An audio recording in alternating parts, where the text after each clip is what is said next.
제가 보니까 2008년에 어머니 기도회가 시작됐어요. 2008년에. 그때 이제 저희 이 지역의 특징을 보니까 이 지역의 특징은 사실 학부모님들이 상당히 그 학구열에 굉장히 불타 있었습니다.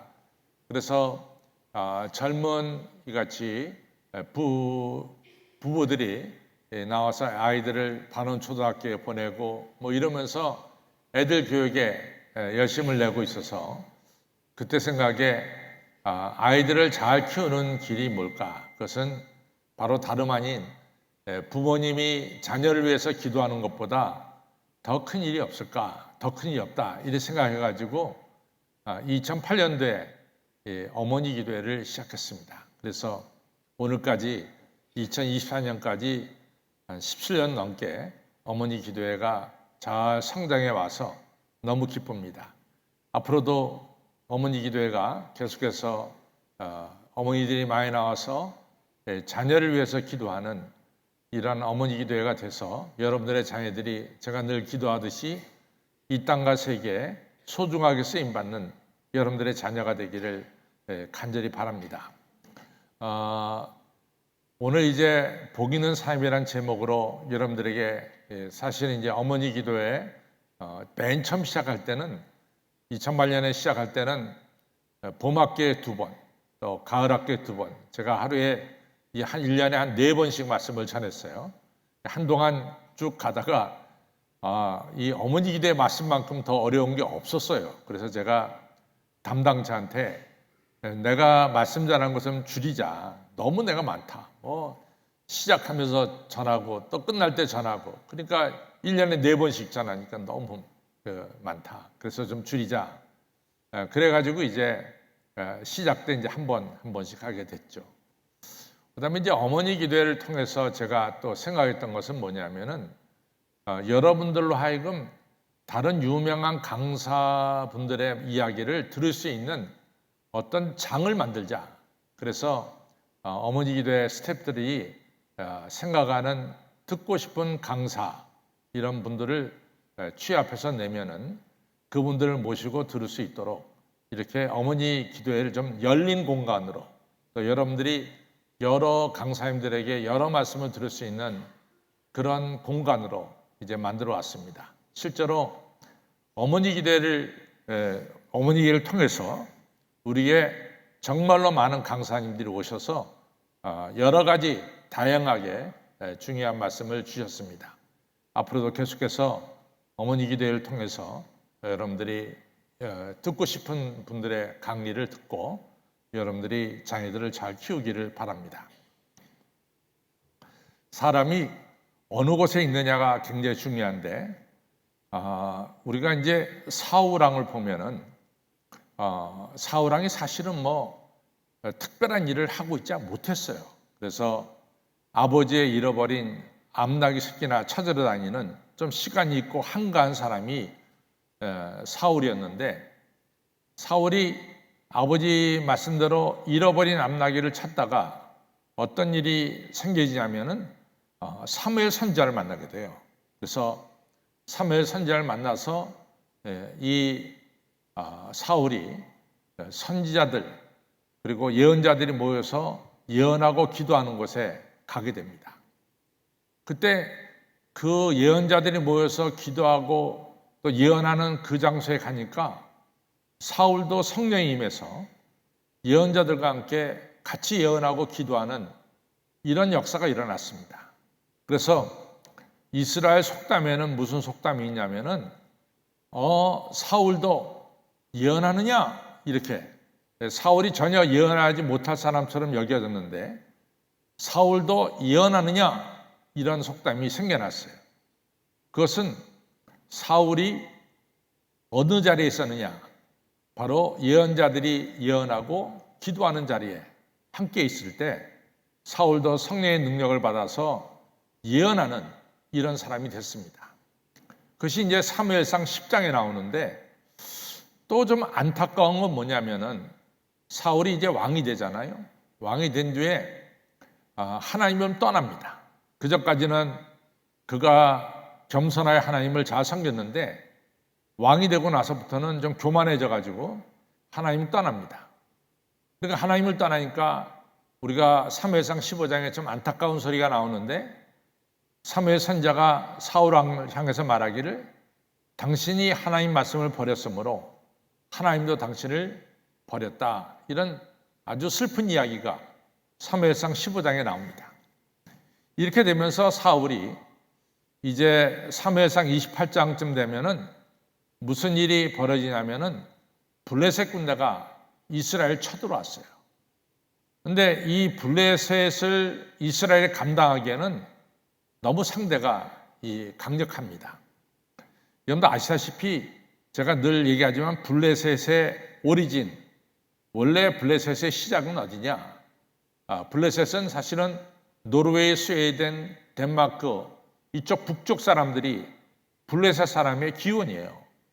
그러니까 지금은 우리가 문명이 발달돼서 과학이 발달돼서 겨울도 여름처럼 여름은 또 겨울처럼 뭐 냉방기, 온방기를 틀어가면서 우리가 잘 살 수 있지만은 그 옛날에는 그런 기기가 없으니까 이 겨울이 되면은 살기가 어려워요. 또 여러분들 한번 기회가 되면은 노르웨이, 스웨덴 이런 데 가보면은요, 이 지역은 5월, 6월이 되더라도 이 길 옆에 눈이 쌓여져 있는 것을 볼 수 있어요. 그만큼 겨울이 긴 나라가 스웨덴, 덴마크, 노르웨이 이런 나라들입니다. 그러니까 이 사람들이 먹고 살기가 힘드니까 일찍이 배를 만들어 가지고 그리고 배를 끌고 어디로 내려오냐면 지중해로 내려왔어요. 지중해가 항상 따뜻하니까. 그래서 크레타 섬이라는 곳에 이들이 머물기 시작했고 또 크레타 섬에 살던 이 블레셋 사람들이 이 노르웨이, 스웨덴, 핀란드 사람들이 거기서 배 타고 들어온 게 어디냐면은 바로 이스라엘 땅, 이스라엘 백성들이 가나안 땅에 들어오던 시기와 거의 비슷하게 크레타에 살던 사람들이 이 블레셋 사람들이 들어와서 정착합니다. 그러니까 블레셋 사람들은 원래 배 타고 세계 여러 나라를 다녔기 때문에 굉장히 문명이 발달됐어요. 그 사람들은 벌써 철로 된 칼도 있었고 활도 있었고 방패도 있었고 여러 가지 문명이 발달됐어요. 그러나 애굽에서 430년 동안 노예 생활하고 뭐 이렇게 해서 가나안 땅에 들어온 이스라엘 사람들은 블레셋 사람들에 비해서 훨씬 문명이 뒤처졌습니다. 그래서 블레셋 사람하고 이스라엘하고 싸우면은 블레셋 사람들이 너무 강하니까 이스라엘 사람들이 패합니다. 그래서 이제 이번에도 사무엘상 28장에 블레셋 사람들이 이스라엘 쳐들어왔단 말이죠. 그러니까 사울 왕이 걱정이 됐어요. 어떻게 저 블레셋 사람은 무찌를까? 답이 없어요, 답이. 그러니까 사울 왕이 하나님을 찾았는데 우리가 알다시피 사울 왕이 하나님 버렸으므로 하나님이 사울을 버렸다라고 하는 말씀이 나와요. 그러니까 하나님께서 사울의 부르짖음에 응답하지 않습니다. 그러니까 사울이 당황하기 시작했어요. 사울이 누구에도 또 충고를 받지 못하고 사울에게 이 어떤 좋은 말을 해주는 사람을 주변에서 찾아볼 수가 없습니다. 그러니까 사울이 참 아주 곤란하게 됐죠. 근데 여기서 이제 중요한 것은 그럼에도 불구하고 사울 왕이 끝까지 하나님께 부르짖어 기도했다면은 하나님 왜 사울 왕의 기도 소리를 안 들어줬겠어요? 우리가 이 누가복음 18장에 과부의 이야기가 나오잖아요. 끈질기게 기도할 때 우리 주님이 들어주시는 것처럼 사울이 그래야 되는데 그러질 못하고 어떻게 하냐면 엔돌에 살고 있는 신접한 여인을 찾아갑니다. 쉽게 말해서 하나님을 섬기는 왕이 오늘날로 치면 누굴 찾아가냐면 무당을 찾아간 거예요. 무당. 그래서 이 무당한테 찾아간 것이 치명적인 겁니다. 그때 사울이 들은 이야기가 뭐냐? 내일, 그 다음 날 너는 길보아 전투에서 너도 죽을 것이고 네 아들들도 죽을 것이다. 그래서 실제로 사무엘상 31장에 가서 보면은 길보아산 전투에서 사울 왕이 전사하고 사울 왕의 아들 요나단도 죽고 다른 아들도 죽습니다. 그걸 보면은 아주 평면처럼 잘 나와요. 사울이 어디 있어야 되느냐? 사울이 예언자들 틈에 있을 때, 그 산에 있을 때 사울은 예언도 하고, 그리고 이 정말로 존귀한 사람이 된 것을 우리가 볼 수가 있어요. 근데 사울이 이러한 예언자들 틈에 있지 않고 무당에게 찾아갔을 때 사울은 그 다음날 죽을 수밖에 없는 이러한 아주 비극을 맞이하게 되죠. 그 사람이 어디 있느냐 이게 굉장히 중요한 것 같아요. 그래서 저는 시편 1편이 그런 면에서 너무 우리에게 중요한 것을 가르쳐줍니다. 복 있는 사람은 악인의 꾀를 주지 않고 죄인에게 일어서지 않고 오만한 자의 자리에 앉지 않는 오직 여호와의 율법을 주야로 묵상하는 자로다. 참 중요한 말씀 같아요. 이 시편에 나오는 모든 글들은 아시다시피 구약에서 예배 드릴 때 사용되는 그런 문장들입니다. 그래서 예배 드릴 때 시편을 읽고 기도하고 또 예배 드릴 때 시편의 내용을 가지고 찬송을 부르고, 그래서 오늘날 우리 찬송가에도 시편에 있는 글을 상당히 많이 우리 찬송가의 가사로 쓰고 있습니다. 이같이 예배 때 쓰는 기도와 찬송, 이것이 다 시편이죠. 근데 이 시편이 제 생각에는 지금 구약 성경에는 시편이 몇 편으로 되어 있냐면 150편이 들어있어요.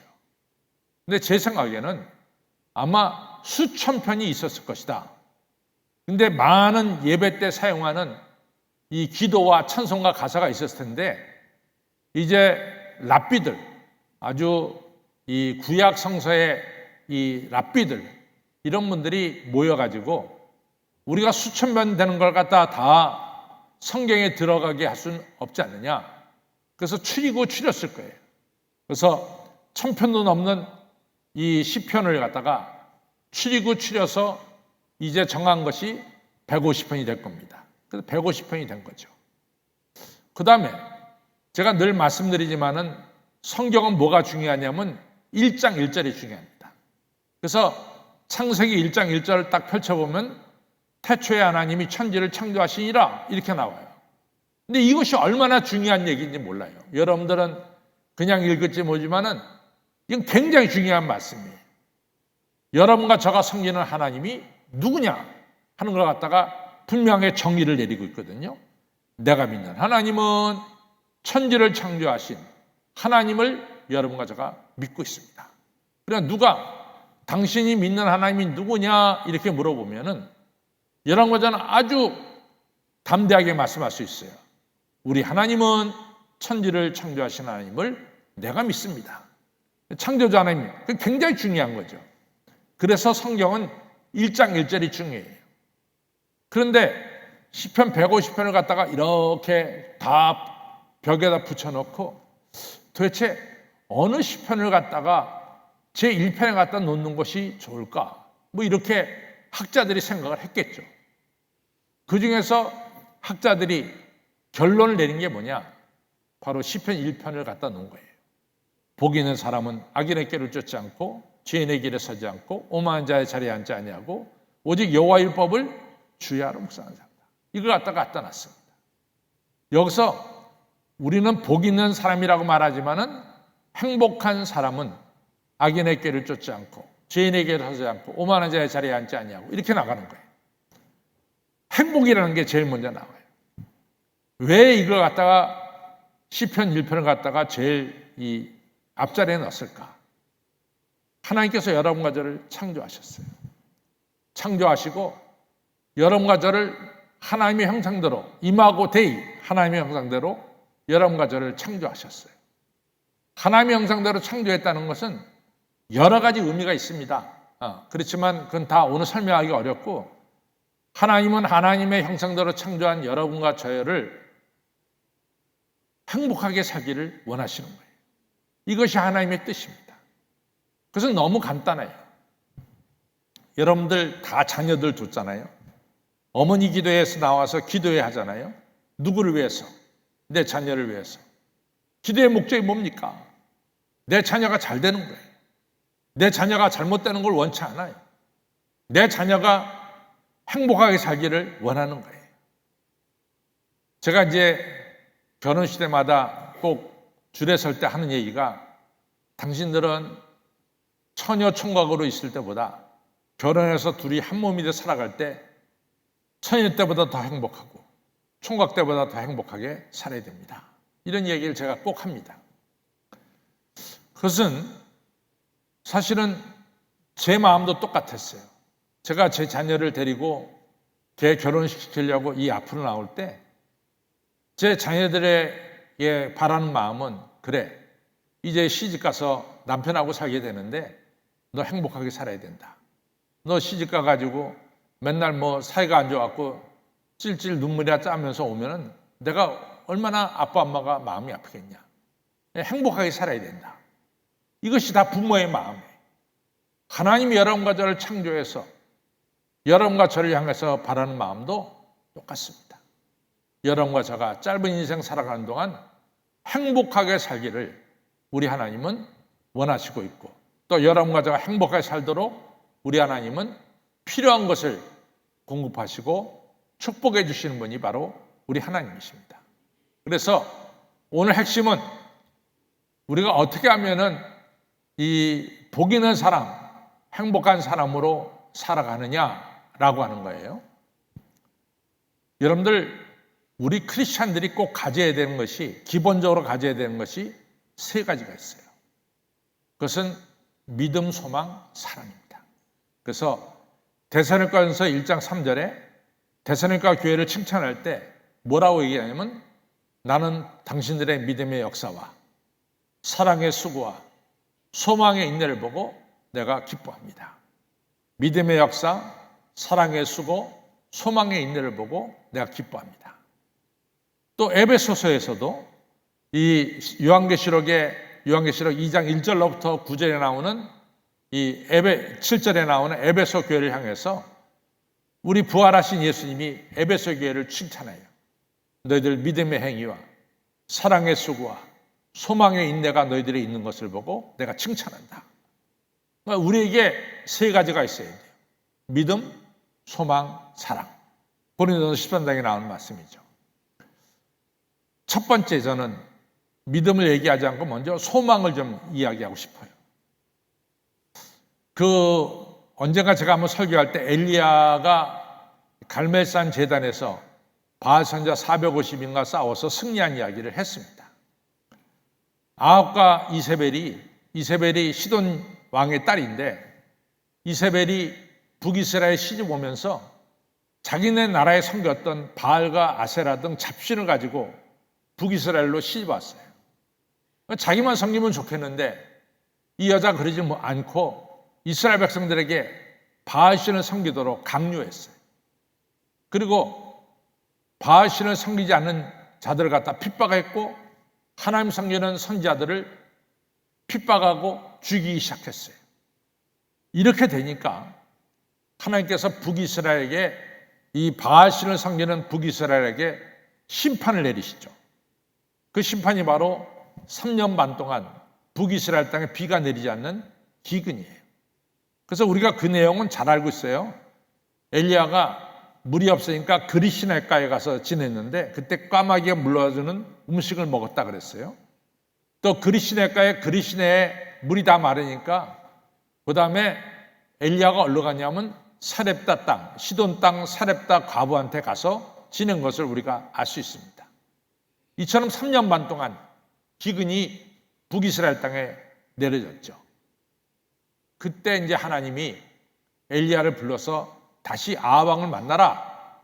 그래서 만나서 엘리야가 이야기한 것이 뭐냐면, 어느 신이 참 신인가? 우리가 대결하자. 그래서 갈멜산에서 하나는 이제 바알의 제단, 하나는 여호와 하나님의 제단을 쌓고 그 위에다 나무 올려놓고 그 위에 각든 송아지 올려놓고 각자의 신의 이름을 부르기로 했죠. 그래서 그 신이 우리의 음성을 듣고 불을 내리면은 그 신이 참신이다. 이렇게 서로 정했어요.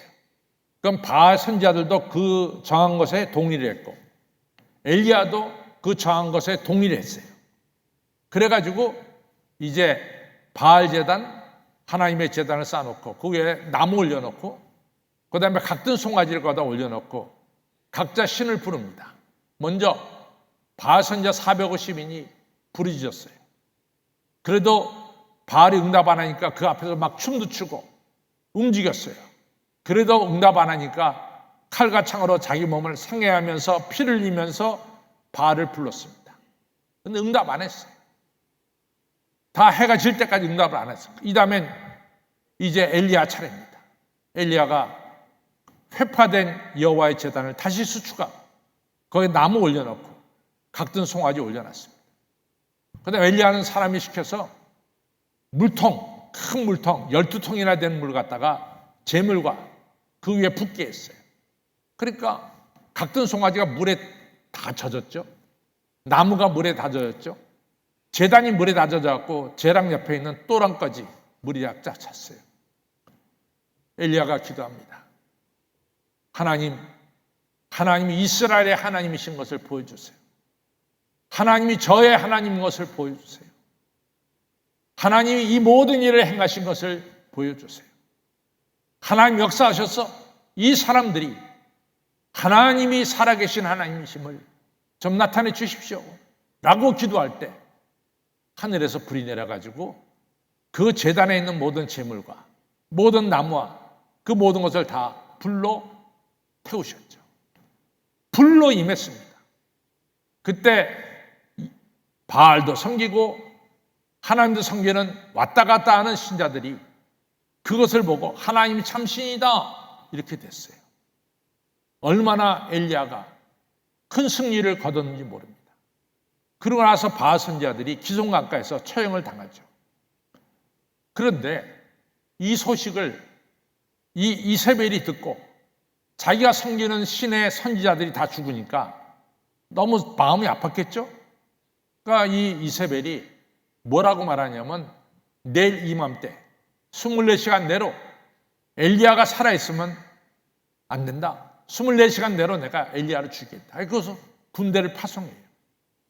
그때 엘리야가 그것이 걱정이 돼가지고 두려워가지고 그 일은 이즈르엘이라는 이스라엘 북쪽에서 이루어졌는데 엘리야가 남쪽으로 도망가서 우리가 이스라엘을 단에서부터 브에세바, 맨 북쪽은 단, 남쪽은 브에세바라 그러는데 브에세바까지 도망갔어요. 그리고 하룻길을 더 간 뒤에 르담나무 밑에서 나 이만큼 살았으니까 난 죽기를 원합니다.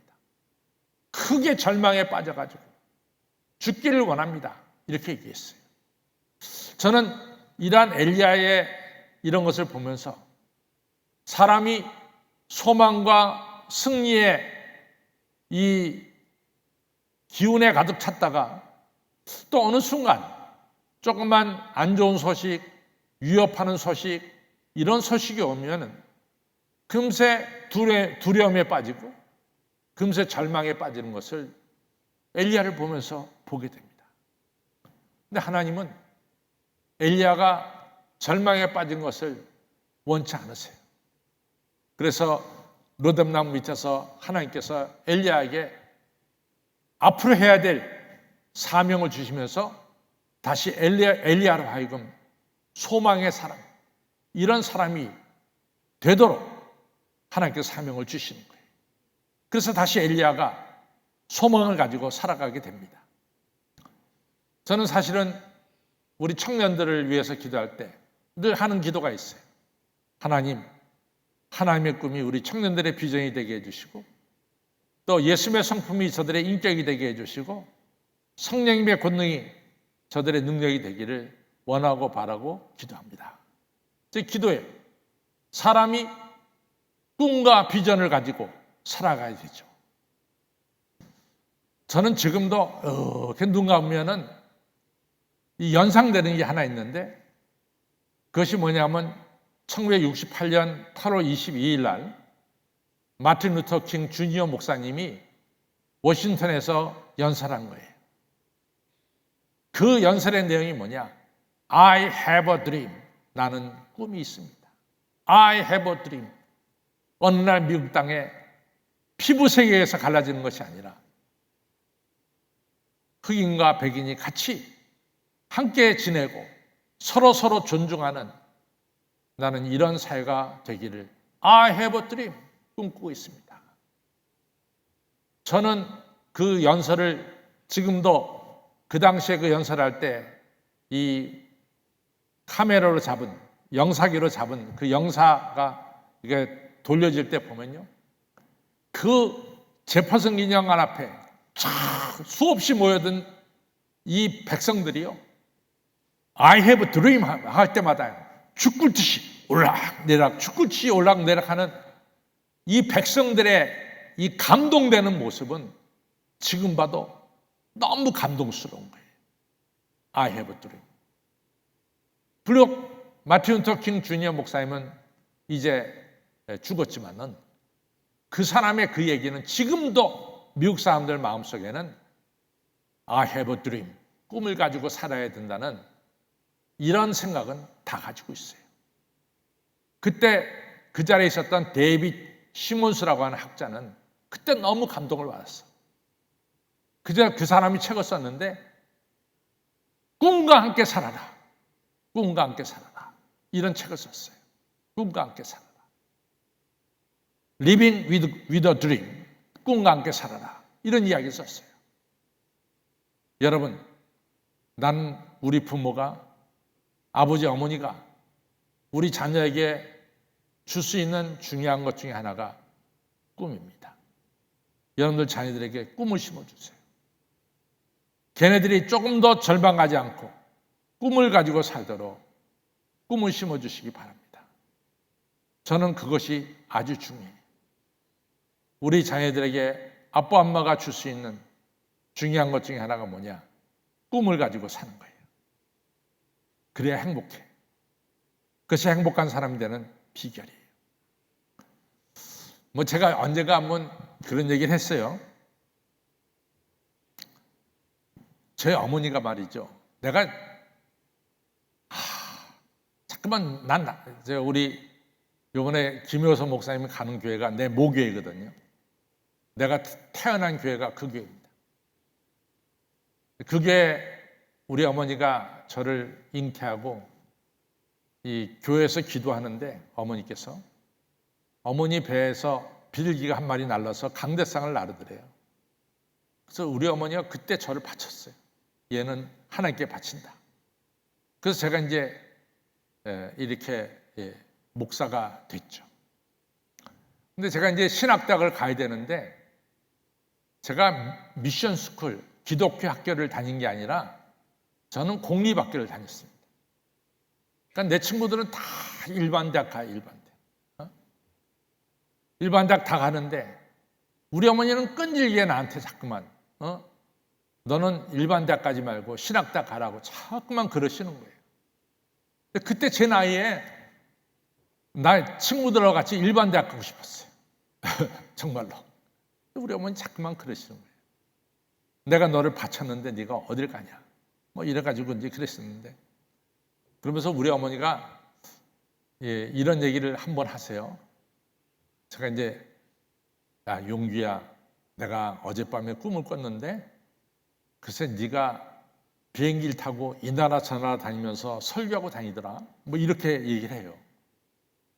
근데 제가 이제 72년도 학번이거든요. 1972년 학번인데 72년대 한국에서 비행기 탄다는 거 꿈 같은 얘기예요. 비행기 탄다는 거. 그 당시에 다 신혼부부들이 돈 있는 사람은 제주도 가고 보통 사람은 다 온양온천 이제 갈 때. 그러니까 비행기 탄다는 건 꿈 같은 소리죠. 근데 우리 어머니가 꿈 같은 소리를 하는 거야. 네가 비행기 타고 이 세계 다니면서 복음 전하는 것을 내가 꿨다. 근데 그때 속으로 생각하기에는 자, 우리 어머니가 나를 신학대학 보내려고 별 얘기를 다 하시는구나. 그렇게 생각을 했어요. 하여튼 어쨌든 간에 우리 어머니는 나를 목사로 세우기 위해서 여러 가지 비전을 이야기하고 꿈을 이야기해 줬습니다. 그 사실은 내가 한쪽 귀로 듣고 흘려버렸지만은 그러나 내 머리 어느 부분에는 그것이 다 남아있게 되는 거예요. 여러분들 자녀들에게 꿈을 심어주시고 비전을 심어주세요. 너무 중요한 거예요. 실제로 제가 목사 되고 브라질에서 미국에서, 또 한국에서, 또 제가 얼마나 많이 다니면서 목사님 부포 설교를 합니까? 그럼 우리 어머니 하신 꿈이 이루어진 거예요. 그러니까 여러분들 자녀들에게 꿈을 심어주시기를 바랍니다. 그것이 중요한 거예요. 두 번째, 나는 중요한 것은 우리가 부지런한 사람이 되는 게 중요합니다. 사람이 게으르면 안 돼요. 저는 다윗 왕이 크게 실수한 이유 중에 하나가 뭐냐? 다윗 왕이 승승장구하니까 다윗 왕이 좀 게을러졌어요. 그래가지고 사무엘하 11장에 보면은 다시 암몬과의 전쟁에 나가야 되는데 안 나가. 좀 게을러졌어. 왕은 전쟁에 앞장서야 되는데 안 나가.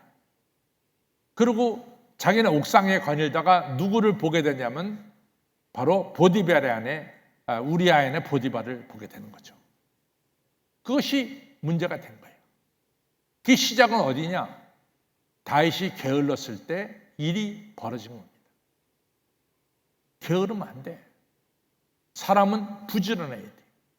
그래서 잠언서가 주는 중요한 가르침이 뭐냐? 부지런하게 살라 했죠. 부지런하게. 부지런함이 아주 중요합니다. 사실은 제가 이제 만 70이 넘어서 이렇게 나이가 됐잖아요. 근데 언제 이렇게 됐는가 싶어요. 언제 이렇게 됐는가 싶어요. 정말로 세월이 쏜살같이 흘러갔어요. 제가 93년대에 미국에서 나왔는데 그때가 만으로는 39이고 해는 나이는 40이었는데 그때 바로 미국서 로스앤젤레스 비행기 타고 나온 게 아주 생생한데 말이죠. 그리고 벌써 30년이 흘렀고 제가 한신교에 올 때가 만으로 51살에 왔어요. 엊그제 같아요. 내가 한신교에 온 게 엊그제 같은데 벌써 20년이라는 세월이 휙 지나갔어요. 세월이 너무 빨라요. 여러분들도 마찬가지입니다. 우리 어머니 기도의 스태프들, 여러분들이 40대도 있겠고 50대도 있겠고 뭐 60이 있는지 난 모르겠지만 여러분들 10년, 20년이 너무 빨리 지나가요. 부지런하게 살아야 돼요. 부지런하게 살아야 돼요. 그리고 나중에 되면 너무 후회스러워. 내가 이 40대, 50대 때, 이 건강한 나이 때 내가 시간을 부지런하게 쓰지 않으면 후회스러울 거예요. 근데 그 시간은 틀림없이 오거든요. 그러니까 여러분들 부지런하게 살기를 바랍니다. 나는 우리 어머니 기도의 스태프들이 또 어머니 기도에 나오신 분들이 하루하루가 부지런하게 뭐 얘기가 있잖아요. 돈은 없어도 벌어요. 돈은 잃어버려도 다시 찾을 수가 있어요. 시간은 지나가 버리면 못 찾잖아요. 끝이잖아요, 그것이. 그러니까 주어진 시간에 아주 부지런하게 그렇게 살기를 바랍니다. 그리고 이제 마지막으로 저는 믿음의 사람이 되시기를 바랍니다. 믿음의 역사와 사랑의 수고와 그리고 소망의 인내, 이 셋 중에서 여러분들 믿음의 사람이 꼭 되세요. 아브라함이 된 것은 믿음입니다. 하나님 말씀을 믿고 순종해서 본토 친척 아비 집을 떠나 갈대우를 떠났고 또 백세에 얻은 아들 이삭을 하나님 바치라 할 때 여러 가지 생각이 많았을 거예요. 하나님 주신 거 왜 달래나? 하나님은 인신제사를 싫어하시는데 왜 인신제사 드리려 하느냐? 하나님께서 이 씨를 통해서 바닷가의 모래알처럼 하늘의 별처럼 네 자손이 많게 하겠다 했는데 이 종자 씨를 왜 달라라 그러시나? 합리적인 의심을 얼마든지 할 수 있었어요. 그러나 아브라함은 순종했습니다. 이삭을 데리고 모리아산에 올라갔어요. 그가 하나님을 신뢰했기 때문에 하나님이 아브라함을 축복해 주신 거예요. 어머님의 믿음이 자녀를 축복해 주십니다. 어머님의 믿음이. 저는 오늘 이 자리에 있기까지는 정말로 우리 어머님의 기도가 저한테 얼마나 크게 역사했는가를 저는 어디 가서나 고백해요. 전 사실은 저희 어머니가 밤만 되면은 일주일에 한 3일 내지 4일은 꼭 이불 싸들고 교회 가서 철야기도 하세요. 그리고 저희 형제들 이런 아침 도시락에다가 이런 거는 되게 우리 할머니께서 해주셨어요. 그래서 그때는 좀 우리 어머니 좀 그렇게 해주시 할머니 다 시키시나 이런 생각도 하고 그랬었는데 지금에 와서 이렇게 보면은 어머니가 그 교회 가서 이런 장의자에다가 이불 깔고 밤새 기도하시는 게 쉽겠어요? 어렵지.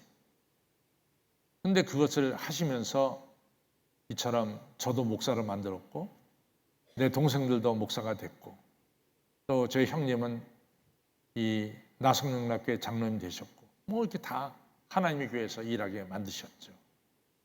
어머니의 기도다. 어머님의 믿음이다. 나 이렇게 생각해요. 우리 어머니의 스태프들도 자녀를 위해서 정말로 열심히 기도하는 어머니가 됐어요.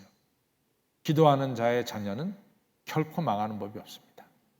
여러분들의 자녀들이 여러분들의 기도 덕분에 다 이 땅과 세계에 귀하게 쓰임받을 거예요. 저는 믿습니다. 그래서 어머님의 기도예요. 그것이 중요합니다.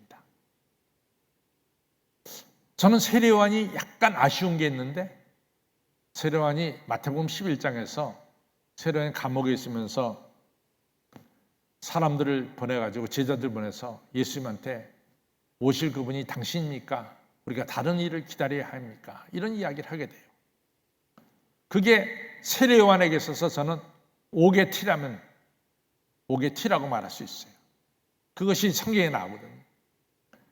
예수께서 세례요한 제자들도 와서 봐라. 벙어리가 말하고 소경이 눈뜨고 귀신이 물러가고 죽은 자 살아나고 온갖 기적이 일어나지 않는 가난한 자들에게 복음이 전파되지 않는 이것을 그대로 네 선생님 세례요한에게 가서 전해라. 그러면서 예수님이 그 한마디를 하셨는데 나로 인해서 이같이 걸려 넘어지지 않는 자 나로 인해서 걸려 넘어지지 않는 자가 복이 있다. 이런 얘기를 해요. 실족지 않는 자가 복이 있다. 그러니까 세례요한이 약간 실족한 거죠. 그러면서 남아있는 사람들에게 예수님으로 인해서 실족하지 말아라. 예수님을 끝까지 신뢰하고 믿어라. 이런 중요한 말씀을 우리에게 주셨어요. 여러분들도 어떤 경우에든지 믿음을 잃어버리면 안 돼. 실족하면 안 돼. 믿음을 끝까지 굳건하게 가져야 돼.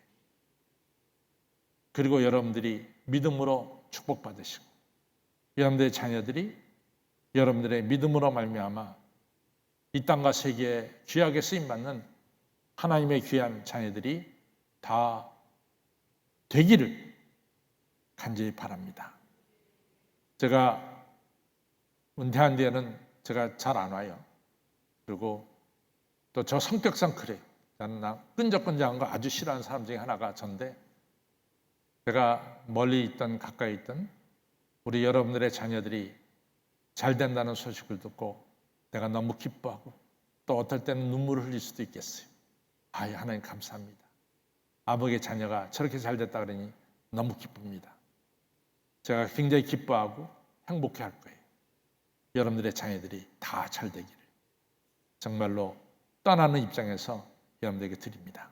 여러분들 꼭 사람이 복 있는 사람이 되기 위해서는 악인의 꾀를 쫓으면 안 돼. 죄인에게 서서도 안 돼. 그리고 오만한 자의 자리에 앉아서도 안 돼. 여러분과 저는 오직 여호와의 율법을 주야로 묵상하는 믿음의 사람들이 되시고 우리 자녀들에게 소망을 심겨주는 소망의 아버지 엄마, 우리 자녀들에게 부지런함을 가르쳐 주시는 아버지 엄마, 우리 자녀들에게 믿음을 남겨주는 훌륭한 아버지 엄마가 돼서 여러분들 자녀들이 다 이 땅과 세계에 귀하게 소중하게 쓰임받기를 주님의 이름으로 축원합니다.